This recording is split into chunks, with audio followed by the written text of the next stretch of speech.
une nouvelle émission de formation dans le cadre du programme et du plan d'action de l'AQDR.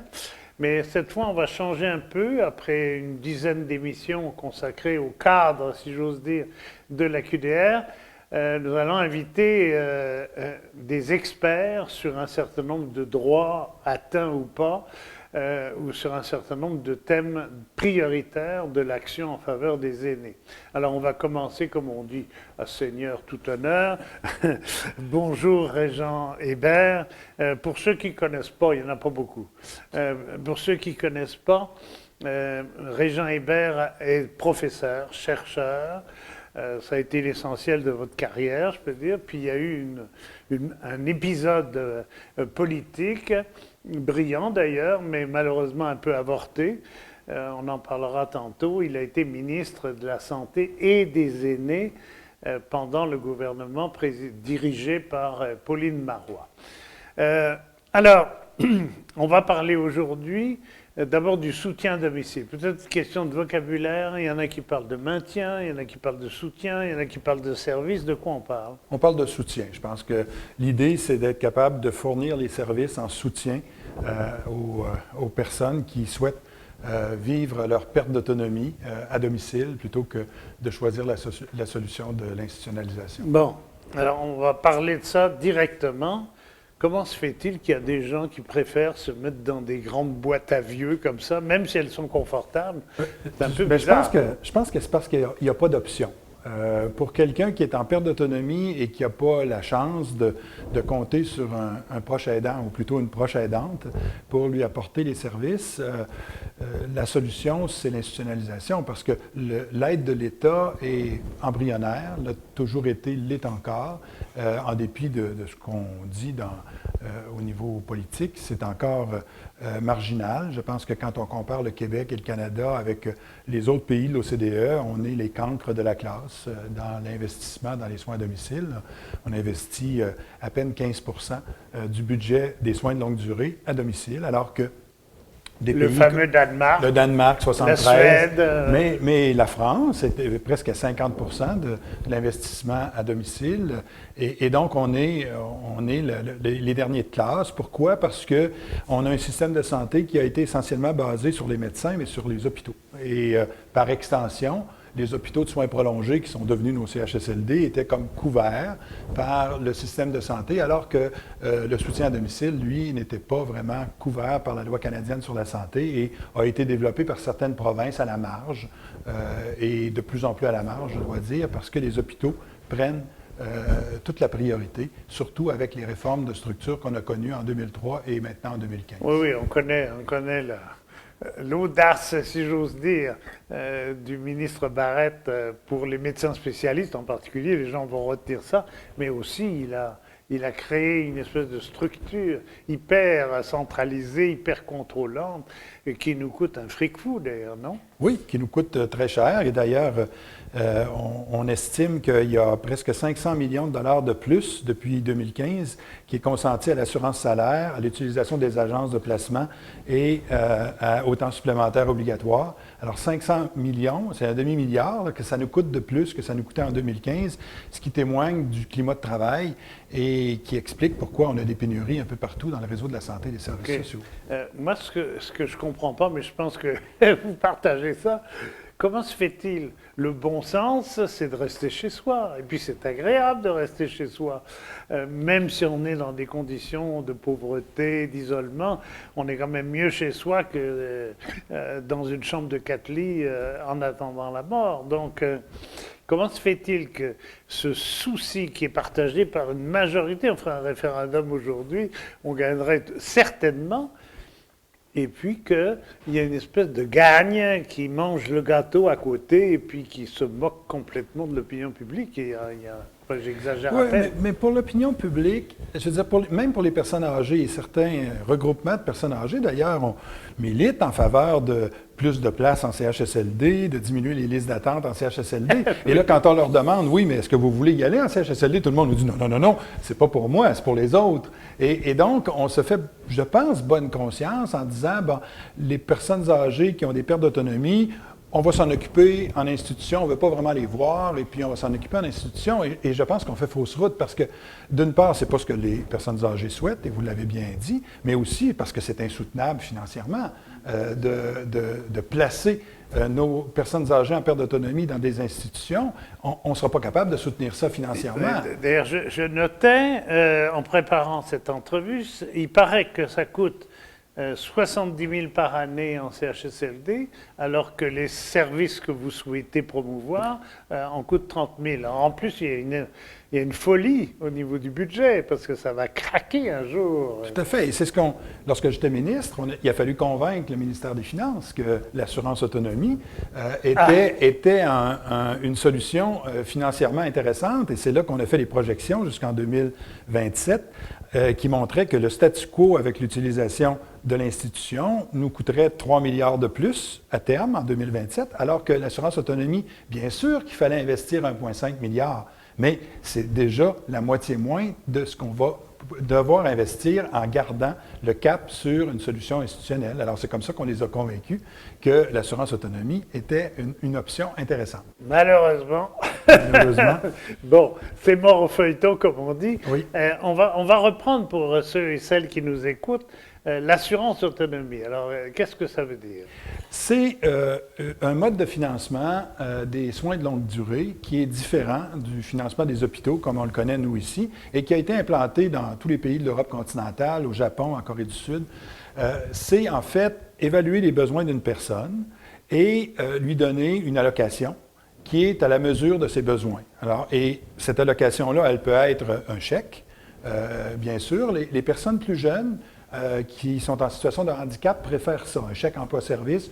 Ils engagent leur personnel et ils gèrent leur service. Mais pour les personnes âgées, c'est plutôt un budget, une enveloppe budgétaire qui est disponible et qui va donc financer certains éléments du plan d'intervention qui aura été préparé par le gestionnaire de cas, le clinicien. Selon votre modèle, d'ailleurs, vous aviez fait le SMAF, le fameux. Oui, alors le SMAF permet d'avoir 14 profils types qui vont du profil 1 où les gens ont besoin seulement d'aide pour les tâches domestiques jusqu'au profil 14 où les gens sont alités en lourde perte d'autonomie. Alors, ces profils-là permettent d'associer à chacun des profils une allocation. Par exemple, profil 9 ou profil 10, une allocation de 200 $ par jour. Et on dit à la personne, bien, avec ce 200 $ par jour-là, qu'est-ce que vous voulez financer dans votre plan d'intervention? Alors, pour certains, ce sera le bain, l'aide le matin au réveil. Pour d'autres, ce sera d'autres éléments, les repas, etc., les tâches domestiques.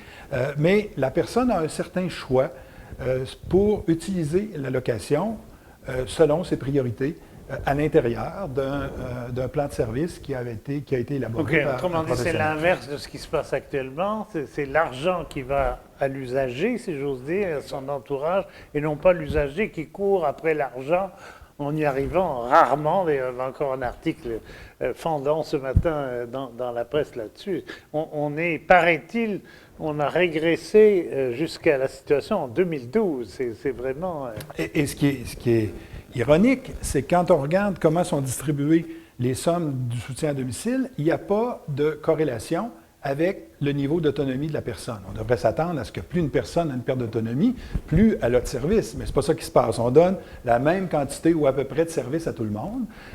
Et les usagers du soutien à domicile vivent un peu la tyrannie des établissements, parce que c'est l'établissement qui va décider quand on commence, quels sont les services qu'on va vous donner et quand ça s'arrête. Parce que là, on vous dit, bien, il faut déménager vers une ressource intermédiaire ou il faut déménager vers un CHSLD. Alors, les gens n'ont même plus la liberté de choisir là où ils veulent vivre les dernières années de leur vie et à toute fin pratique. Alors, c'est, à mon avis, une entrave importante à la liberté des personnes âgées. Si on faisait ça avec les personnes plus jeunes, je vous assure qu'il y aurait des levées de boucliers, mais on brime la liberté des personnes âgées en ne leur donnant pas les moyens de pouvoir rester à domicile et recevoir des services dont ils ont besoin. C'est quand même invraisemblable parce que ce que vous me dites, c'est la majorité, si elle était consultée au moins, serait d'accord, ça serait moins cher. Et puis on n'arrive pas à débloquer le sujet. Encore récemment, il y a eu une pierre de plus dans le chemin, parce que le fédéral a voulu s'en mêler, commencer à mettre des critères, parce qu'il faut sauver nos aînés, les protéger. Bon, peu importe le motif politique, c'est invraisemblable. Oui, c'est difficile à comprendre, d'autant plus que le contexte de la pandémie fait en sorte qu'on s'aperçoit des limites de la solution institutionnelle en termes d'éclosion et de contact avec des infections. Et là, on devrait répondre en disant, bien, on va prioriser le maintien à domicile, mais c'est pas ça. Il y a eu 4000 morts dans les CHSLD et la réponse du gouvernement, c'est on va en construire d'autres. On va les appeler maisons des aînés, on va avoir des chambres plus grandes, des espaces communs plus agréables, mais c'est quand même des institutions avec des chambres, un corridor, du personnel, etc. Il paraît, j'ai lu ça aussi, qu'il en faudrait 700, je pense. Hein, alors que le gouvernement va en inaugurer, ça ne veut pas dire que c'est construit, 26, je pense, ou quelque chose comme ça.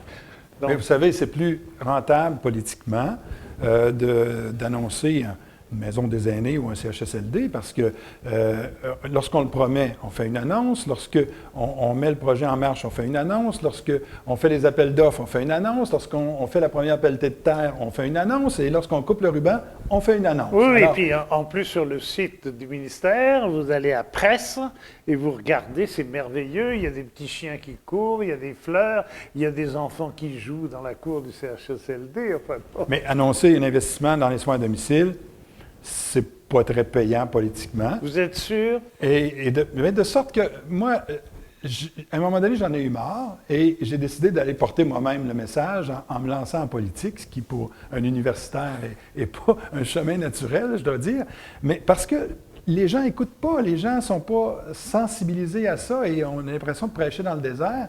Et j'ai dû me mettre les mains dans la pâte, dans la cuisine et aller porter le message et on était prêts. On était prêts, malheureusement. On a eu une élection qui a été déclenchée de façon anticipée, mais le projet de loi a été déposé à l'Assemblée nationale. Il y a eu un livre blanc avant qui a été très, très bien reçu par tous les groupes de personnes âgées. Même le Bureau des assureurs du Canada était d'accord parce qu'il disait qu'il n'y a pas de marché pour nous dans l'assurance autonomie, mais si vous mettez une assurance de base au niveau public, nous, on aura des programmes complémentaires à offrir aux gens qui pourront se les payer. Alors, c'était donc largement appuyé par la plupart des intervenants, que ce soit les personnes âgées ou les personnes en situation de handicap. Et à mon avis, c'est vrai, vous l'avez dit, le projet est mort au feuilleton, mais l'idée n'est pas morte. Il faudra y revenir comme l'ont fait la plupart des pays européens et les pays asiatiques. OK. Puisqu'on parle de la QDR et que cette émission leur est destinée, je pense à la bataille de 85 qui a réindexé les pensions par pression sur le gouvernement Mulroney. Et en voyant les vidéos de l'époque, qui sont d'ailleurs très intéressantes et qu'on a en archive, je me disais finalement, les aînés n'ont jamais récupéré que ce qu'ils ont été chercher eux-mêmes. Oui. Est-ce que c'est ça qu'il faut? Est-ce qu'il faut un mouvement? Est-ce qu'il faut... c'est pour ça que la COVID-19 m'intéresse beaucoup. Je vous interrogeais tout à l'heure là-dessus, parce que ça a été un révélateur pour la plupart des gens, c'est un accélérateur en quelque sorte. Tout à fait. Moi, je pense que les personnes âgées et retraitées ont un rôle fondamental parce que ce sont, des électeurs, ce sont des électeurs qui sont fidèles et qui votent. Donc, et de plus en plus nombreux à voter. Et de plus en plus nombreux à voter. Et donc, les gouvernements ne peuvent pas faire fi des personnes retraitées et de leurs enfants qui sont les proches aidants, qui devront s'occuper de leurs aînés en perte d'autonomie. Alors, moi, je pense qu'il y a là un enjeu fondamental pour la société québécoise, la société canadienne aussi, et que les acteurs principaux, ou ceux qui sont visés par les services aux personnes âgées en perte d'autonomie, devraient se lever et devraient réclamer des gouvernements non seulement un investissement supplémentaire, parce que ce qui est fascinant, c'est lorsqu'on investit, et je l'ai fait moi-même dans le gouvernement auquel j'appartenais, on a mis 110 millions dans le budget 13-14, qui était 20 d'augmentation dans les soins à domicile. Lorsque je suis revenu à la vie académique, j'ai fait une étude suivant les personnes âgées de toute une ville, la ville de Sherbrooke, pour ne pas la nommer, de 2011 à 2015, parce que je voulais montrer la part du 110 millions. Eh bien, à ma grande déception, il n'y a pas eu d'augmentation des services de soutien à domicile pendant cette période-là. Il y a eu une diminution importante et dramatique. Pourquoi? L'argent est allé ailleurs. L'argent est allé à l'hôpital, sans doute, Voilà. parce que c'est la priorité Oui, puis des parce établissements. que j'ai appris ça. Les hôpitaux pouvaient siphonner de ce côté-là pour compenser leur déficit. Tout à fait. Il y a même un article de la Loi sur la santé et les services sociaux qui permet aux établissements de faire des permutations budgétaires en fin d'année. Et c'est ce qui va sans doute arriver avec les sommes que le gouvernement actuel a annoncées en soutien à domicile pour toutes sortes de raisons, des bonnes et aussi des mauvaises. Je ne pense pas que les services aux citoyens vont augmenter suite à ces investissements importants. Alors, merci beaucoup. On va se retrouver probablement une de ces semaines prochaines, notamment pour parler de votre action dans la COVID. Merci beaucoup et à très bientôt. Ça me fait plaisir.